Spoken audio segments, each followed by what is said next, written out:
Достор, мен сіздерге кечинде видео тарттым эле, жүктөдүм эле. Ошол видео дагы бир жолу түшүнүктүү болуш үчүн дагы бир жолу тартып коеюн деп жатам. Мына бул лотоктон келген суу, арыктан келген суу үйлөрдү каптайт. Бул жактын баардыгын каптайт да. Анан ашат мына жерден азыр мына кум менен, кечинде түнү менен кумдар менен зашта кылып чыкканбыз. Эми азыр мына жердеги арык Кустанайский көчөсү менен келет, Генсиапинадан. Келип туруп, келет дагы. Анан бул жерден тупик. Бул арыктын дальше уландысы жок болгон. 2 жыл мурун арыстанышканда кайра бул жакка бурушкан.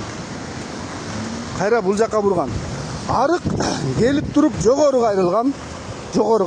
Бул жактагы лотоктун дагы кайда кетери белгисиз.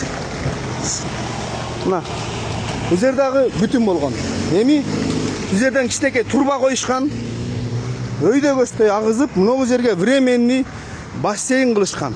Ушул арыктан келген суу ушул жерге сиңип жок болот деп. Бирок бул арыктан келген суу бул жерге жок болбойт. Себеби бул жак лотоктон жогору турат дагы, өйдө турат. Бул жерге келет, анан мына суунун кечиндеги изин көрүңүздөр. Мына бул суунун изи. Мына капкара болуп турганчы. Бул аябай эле бийик болуп туруп, толгондо үйдүн баарын каптаган да.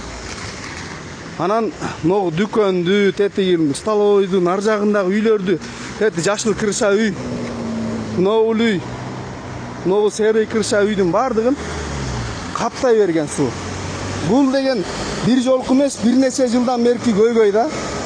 Бул боюнча мэрия аябай да абдан эле кабардар. Эжем арыз жазган, вице-мэр Рамис Алиев көрүп кеткен экен. Действительно тияка лоток чыгыш керек экен.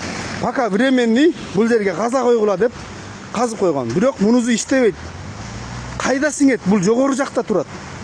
Түшүнсөңөр, мындан нары көздөй мунун уландысы жок да, тиги жерден бүтүп атпайбы? Бунун уландысы жок, нары жактан бүтүп атат. Ушу кантип болсун Рамиз аке, келиңиз. Жамгыр жаган сайын жек, рош деп ызы чолуп атабыз. Үйдүн баарын каптап атат, чөгүп атат үйлөр.